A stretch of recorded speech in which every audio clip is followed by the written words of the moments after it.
Welcome back to Punk Rock Theologian. As we're drawing near the end of the book, we come to the single most important event in all of human history, the resurrection of Jesus. As Paul explained in 1 Corinthians 15:14, if Christ has not been raised, then all our preaching is useless and your faith is useless. Because it's the resurrection that sort of seals the deal, that shows that the crucifixion and his death mattered for anything, that he actually did have the power to defeat sin and death. So it's no surprise this is the most detailed story in all four Gospels. They're all telling the same story but giving different pieces of it. Some people will insist they don't agree with each other. Look at all these contradictions. We don't think that just because CNN and Fox report different details of the same event in any way means the event is not trustworthy. And so the first crucial thing to know is that Jesus was in fact dead. These Roman executioners were absolute experts in pain and death. The idea that these guys would mistake an unconscious person for a dead person is absolutely laughable. John 19:33 tells us when they came to Jesus, they saw that he was already dead, so they didn't break his legs. One of the soldiers, however,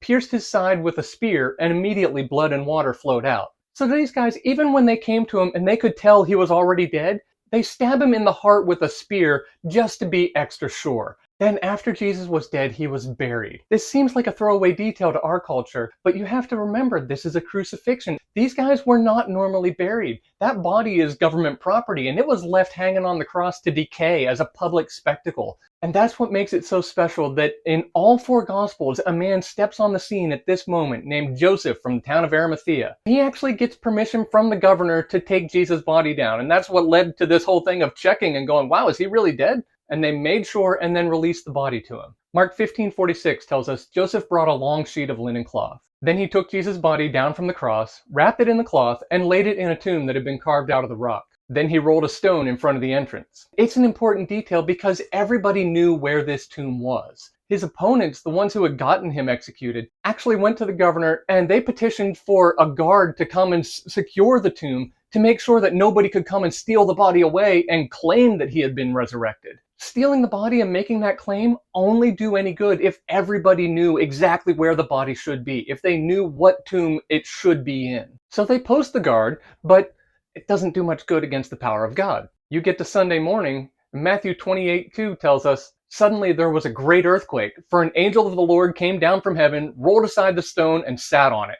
I don't know why it tells us he sat on it. It makes me chuckle. I picture him just sitting on it and staring at the guards like, go on, do something. His face shone like lightning, and his clothing was as white as snow. The guards shook with fear when they saw him, and they fell into a dead faint. These guys are no longer guarding anything, and pretty quickly they obviously leave, because when the women show up at the tomb, there's no guards there. And it was women who found it, women who in that culture couldn't even testify in a court of law because no one trusted their testimony. They're the ones who actually went and found the empty tomb and spoke to the angels. Luke 24, starting at verse 10, says, it was Mary Magdalene, Joanna, Mary the mother of James, and several other women who told the apostles what had happened. But the story sounded like nonsense to the men, so they didn't believe it. Once again, this shows how little value people placed on the testimony of women, which is embarrassing to the people writing this down that it's women who are the key witnesses. But it also shows how much the apostles didn't believe there was a resurrection. They weren't expecting it. They're the ones totally dropping the ball here. As Jesus points out later in Mark 16, he says, still later he appeared to the 11 disciples as they were eating together. He rebuked them for their stubborn unbelief because they refused to believe those who had seen him after he had been raised from the dead.